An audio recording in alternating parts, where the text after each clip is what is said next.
Scusate, è che in casa ne ho tipo 5, non sono abituata a parlare senza averne una in funzione. Allora, buonasera. Io non so cosa possa una ragazza di appena 20 anni lasciare a voi, pubblico per la maggior parte adulto, questa sera, perché comunque nella vostra vita avete già imparato tanto, però ci voglio provare. Lo vedete questo pezzo? Questo qui è un pezzo stampato in 3D. Si tratta di, possiamo chiamarla una sorta di metafora che ci servirà per questa sera, ma poi la vediamo meglio. Oggi siamo qui per parlare di vuoti e di come colmarli. Purtroppo non esiste una guida unica. Ok, mi spiace, se eravate qua per la guida avete sbagliato posto. Anche perché ognuno di noi ha il suo vuoto da colmare. C'è chi può avere un vuoto di tipo fisico, c'è chi può avere un vuoto di tipo economico, chi magari un vuoto di tipo affettivo e chi magari può averlo di tipo mentale, come nel mio caso. Anche se qualcuno ha affermato che i problemi mentali in realtà non risiedono nella mente, ma risiedono nel cervello e che sono quindi curabili. Ma andiamo con calma. Da piccola non capivo tanto le cose. Sapete come sono i bambini, no? Ingenui al massimo. E quando capitava magari che mamma e papà litigavano, cose che accadono in qualsiasi famiglia, io la prima cosa che andavo a pensare è questa, ecco, basta, non si amano più, abbastanza tragica. E adesso che ho un ragazzo, ho capito quanto è normale litigare in una coppia, che sia per chi ha cucinato meglio o che sia per chi magari ha programmato il robot nel modo migliore, come nel nostro caso. Ecco però, quando ero piccola, oltre ad essere tanto ingenua, non sapevo neanche esprimere esattamente le mie emozioni.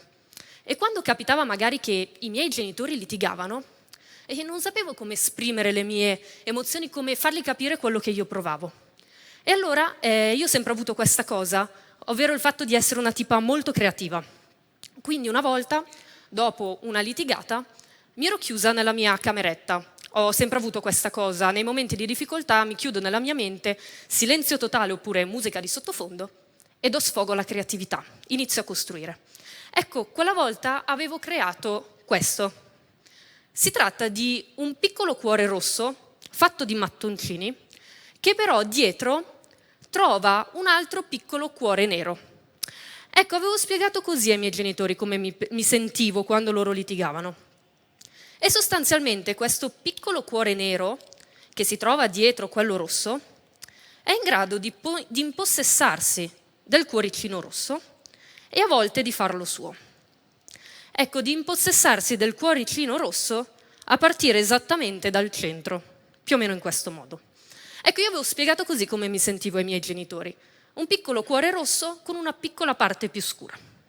Però il particolare gli avevo anche detto, l'importante è che quella parte più scura non diventi troppo grande, perché poi se diventa troppo grande è la fine. Può esistere un po' di odio nelle cose. L'importante è che non sia troppo, che non sia eccessivo. Bisogna anche però capire cosa significa troppo, eccessivo, qual è quella linea che non bisogna superare. Ecco, io ho avuto modo purtroppo di provare altri tipi di odio. Ve li racconto qua che abbiamo abbastanza tempo, quindi ce la faccio ancora. Non so quanti di voi mi conoscevano già prima di trovarmi qua sul palco. Io faccio quella nuova professione chiamata influencer, ok, quelli che fanno video sui social. È un lavoro, ed è un lavoro che comunque mi ha permesso di essere qua, quindi è anche un bel lavoro. Il problema è che per quanto sia un bel lavoro, che ti dà tantissime gioie, nella realtà dei fatti ti dà anche tanto odio. Ecco, non so se avete mai sentito parlare di hater, ok, le persone quelle che insultano online, così. Ok. Voi direte, ma cosa c'hanno le persone da prendersela con una ragazza che di 20 anni che parla di tecnologia? Perché? Ecco, la cosa più comune, e so che adesso non ci crederete, ma vi giuro esiste veramente, è questa. Sei donna. Sì, grazie, lo so di essere donna, cioè mi vedo anch'io da sola. No, intendo che tu sei donna, fai cose da maschio, io non imparerò mai quelle cose fatte da una donna. Ok? Va bene, va bene. Il problema è qui direte, vabbè, è un odio stupido. Più che stupido possiamo dire ignorante, ok? Però il problema è che adesso che ho imparato come sopportarlo quell'odio, non mi fa niente. Ai tempi, però, all'inizio, era un odio che dava comunque fastidio per quanto fosse ignorante. Ecco, io ho avuto modo di provare anche un altro tipo di odio sempre stupido, fatto dai ragazzini.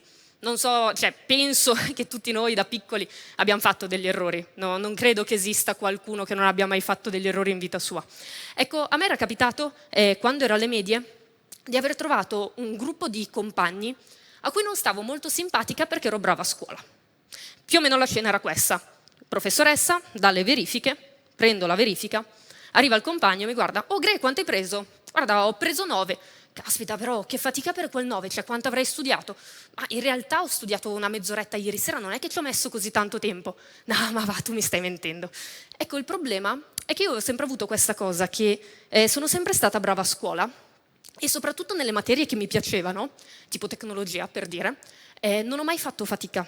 A me bastava magari stare attenta durante le ore di lezione per fare la verifica la settimana dopo. È una grandissima fortuna, lo ammetto. Il problema è che quando sei in una classe di 20 persone e in 19 la vedono come quel tuo compagno e tu sei l'unica leggermente diversa, capisci che forse il problema sei tu.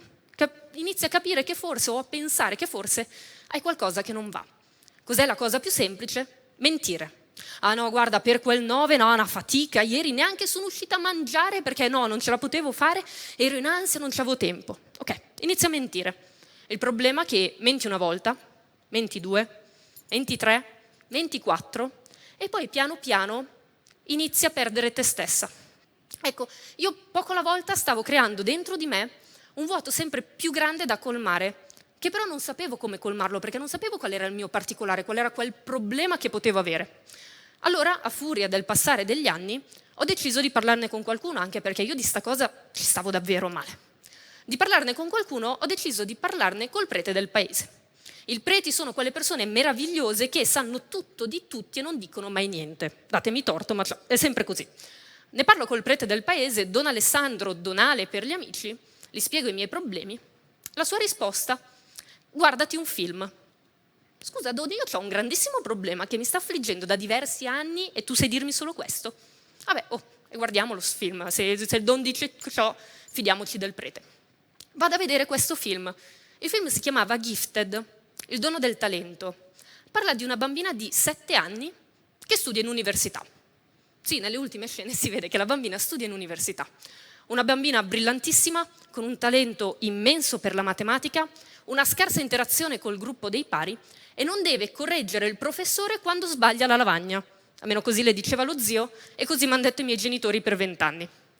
Ecco, questa bambina, per la prima volta vedendola in quel film, mi ero ritrovata ad essere uguale a qualcuno. Cioè io finalmente in quel momento mi sentivo capita da qualcuno.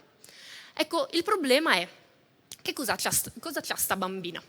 Mi sono informata e questa bambina assomiglia un po' a Sheldon Cooper, quello di Big Bang Theory, non so quanti di voi hanno visto la serie. Solo che Sheldon ha l'Asperger, che ha un autismo ad alto funzionamento. Invece questa bambina ha una differenza da Sheldon, non ha l'Asperger. E lì cosa c'ha? Ecco, vai a cercare. Inizia a cercare descrizioni, titoli, riviste, articoli, tutto quello che puoi trovare, fino ad arrivare a capire che la parola gifted, che è il titolo del film, non significa dono, regalato, quando io pubblico una storia su Instagram per dire che un'azienda mi ha regalato qualcosa. Significa una neurodivergenza, che in italiano, detta più semplice, si chiama plusdotazione. Con le traduzioni facciamo schifo, ma questo lo sapevamo già. Ecco, si tratta di una neurodivergenza. Anche qui voi mi direte, cos'è una neurodivergenza? Scusa, ecco, facciamola facile. Rubo l'idea che mi ha dato una bambina che ho incontrato. Si tratta di una caratteristica, panzamente una caratteristica. Una caratteristica che, quando si trova il soggetto plusdotato, si manifesta con un quoziente intellettivo superiore alla media. Stiamo parlando di oltre il 130. E assieme al quoziente intellettivo superiore alla media si hanno per l'appunto una capacità logica maggiore, bravura a scuola, noia a scuola, poca interazione col gruppo dei pari, 5 sensi più sviluppati, tante altre caratteristiche che non sto qua a raccontarvi perché sennò non mi basta il tempo.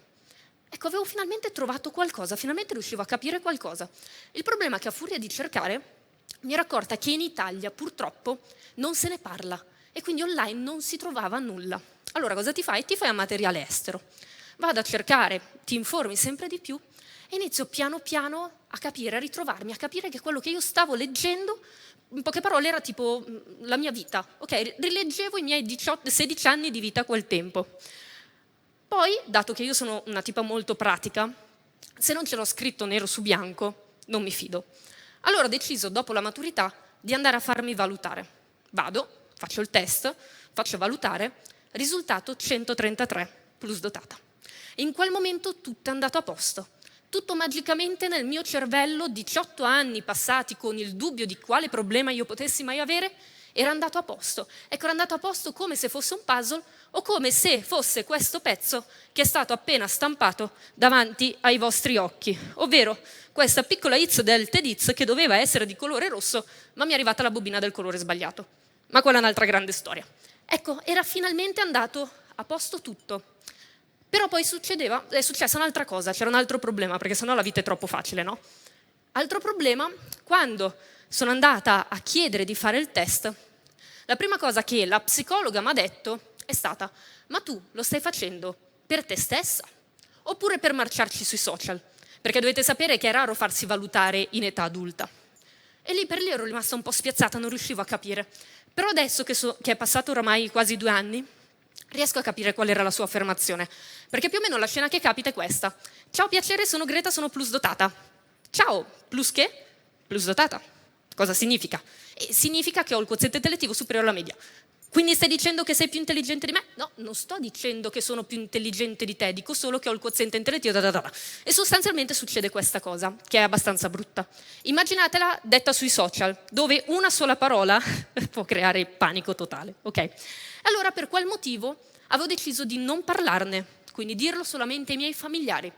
Però il problema è che lì ero ritornata, come alle medie, che mentivo quando prendevo un bel voto. Cosa succede? Succede che passato un anno mi ero stufata di nascondere questa mia particolarità e ho deciso di farci un video. Perché io di lavoro faccio quello, io faccio video. Faccio video, certo, tecnologici, di stampa 3D, di robotica, quello che volete, ma faccio video, faccio informazione, faccio tutorial. Modo più semplice per parlarne? Fare un video di informazione su questa cosa. Perché, come vi ho detto prima, in Italia non se ne parla. Pubblico un video esattamente un anno dopo il test, nel giro di poche ore ottiene 10.000 visualizzazioni. 10.000 sono 10 volte la capienza di questo teatro. Noi siamo dentro in 400, moltiplicatevi per 2, moltiplicatevi per 10. Ecco, in un colpo 10.000 visualizzazioni e adesso il video sta oltre le 140.000. Ma a me le visualizzazioni poco incontano, anche perché sinceramente l'avevo fatto senza aspettative quel video.